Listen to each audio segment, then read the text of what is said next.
What was great advice 20 years ago, but definitely isn't now?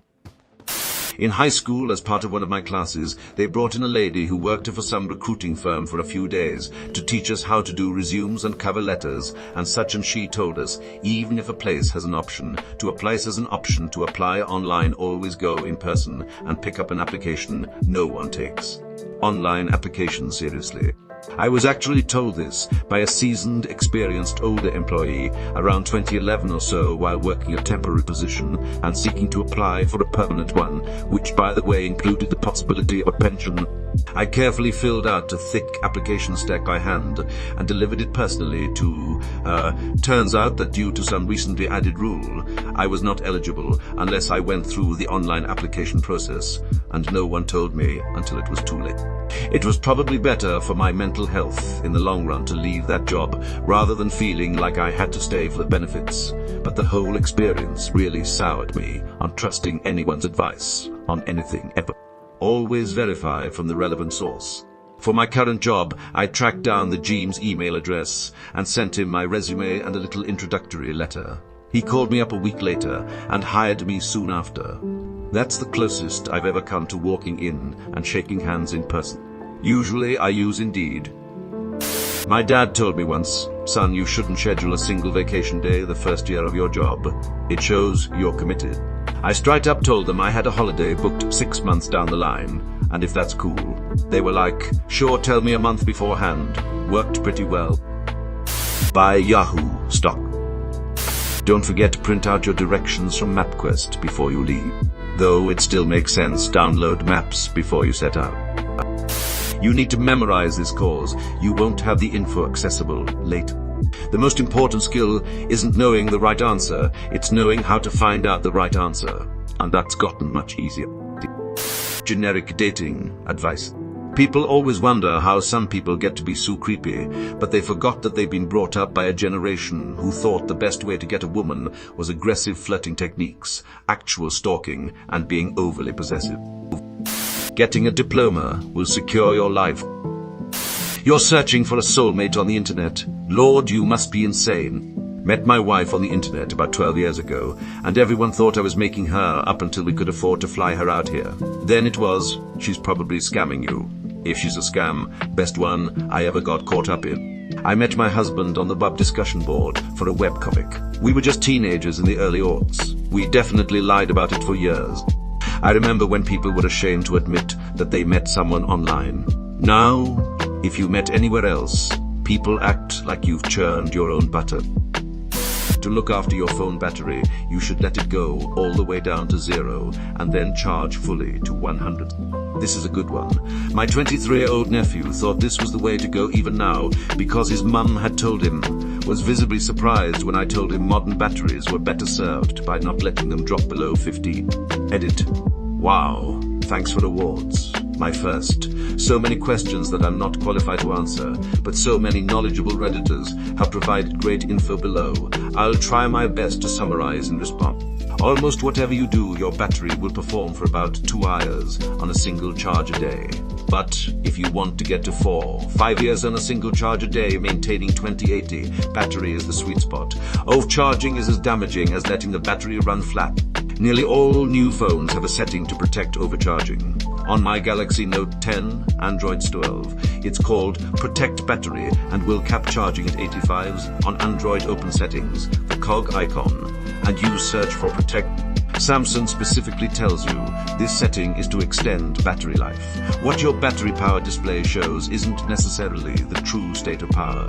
However, the display is what you should work to. That's what manufacturers want you to observe. I don't know enough about the chemistry manufacturer to answer other detailed questions, but there are a considerable number of expert insights in the convos below. Finally, somebody who knows 20 years ago was not before cell phones and email log. Get an arm loan on your house.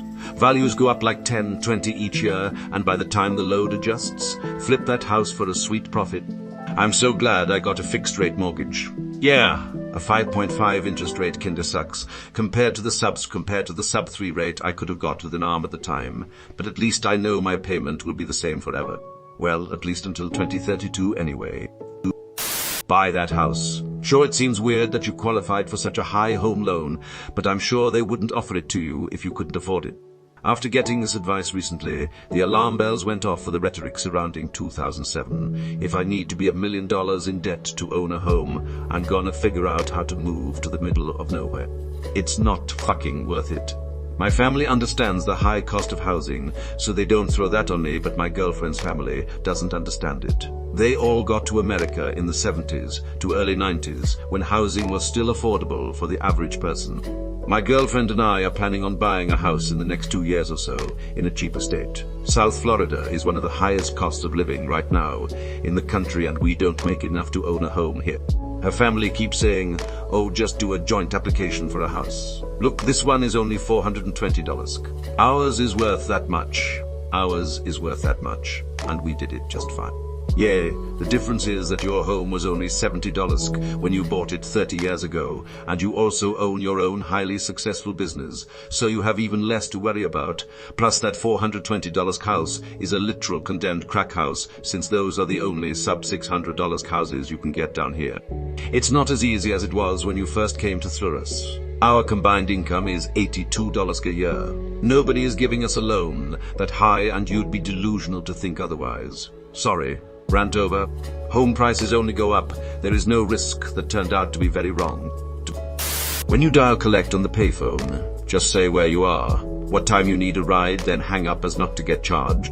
Bob, we'd de babietza boy. To this day, my mom believes the way to apply for any job is to walk in and hand your future boss your paper resume, whether or not they're actively hiring. She's not even 60 yet, but calls anyone who applies online a lazy piece of shit. And she doesn't believe I have an actual job because I work from home. She just hates computers. Edit. I guess some people like sorting by new, lame-o. I don't live anywhere near my mom. We don't get along, but if we did live close, she would absolutely assume I'm available all day long. No, I don't know why she hates technology. She thinks it's all a scam. She's the person that would call it support asking where the any key is. My job is entirely tech-based, and we only meet in person to run inventory quarterly, but she's 1,000 under the assumption I work in a diner, because that's the family legacy, I guess. Or maybe because I just love diners, so she assumes I work there. I'm uncertain. My dad used to think this. Then I applied for his job and showed him all the steps. All he had to do was show up on time and promise not to be a terrorist. Didn't even need a suit. The application I took was about 6 pages of writing, a long waiting list, multiple interviews, and a 6-month application ban if they do not say yes. I still have plenty of friends my age who act like my job isn't anything because it is from home on a computer. Pays my bills, nothing else matters than that. Calls anyone who applies online a lazy piece of shit. It's much harder to jump through all the differing hoops of online application at places than it is to just hand a resume to someone, so I think she's got the wrong idea of lazy. She's not even 60 yet. Computers have been out her whole life. Personal computers have been around for more than half her life. She's just being ignorant at this point. Walk in, ask for the manager, and give a firm handshake. That's how you get the job. These days, you can walk in, ask for the manager, and he'll direct you to apply online. Then you won't get any response, or you'll get one 6 months later when it turns over and the new guy gets around to denying everyone who applied. I once had a place call me almost 2 years after applying if I could come in for an interview. Be loyal to your employer because they will be loyal to you. I remember when my dad told me as a teenager to never be the one to pursue a guy because I'm a woman. Maybe that was to keep me safe in my youth, but I've since come to realize that most of the dudes who are worth being with are either shy or oblivious, and I have no choice but to make the first move. I'm going to admit I'm absolutely terrible at distinguishing if a woman is just being friendly with me or is actually into me, and I think it's the same for a lot of guys. I generally assume a woman is just being friendly, as I'd rather be wrong about that than potentially creep a woman out who's only being nice. So I really appreciate when women make the first move. I was both shy and oblivious. One night an acquaintance of mine asked me out. I had no clue she was interested in me, although it seemed obvious after the fact. I married her 2 weeks ago. As a shy and oblivious guy who years later finds out he had interest from women he liked, I feel seen. I was ready to answer this until I realized 20 years ago was 2002 and not 1992. If Smashing Pumpkins released 1979 today, it'd be called 2006. It's okay. Most of the people in here are answering as if they were talking about 1902. Spending whole day on the internet would never make you successful in life, said my dad. You can't spend the whole day staring at your computer screen. Nobody is going to pay you to do that. Never meet someone from the internet. Everyone needs a college degree. Trade school is absolutely the way to go for some people, myself included. And I did both. 20 years ago, don't meet up with people you met on the internet, and don't get in cars with strangers.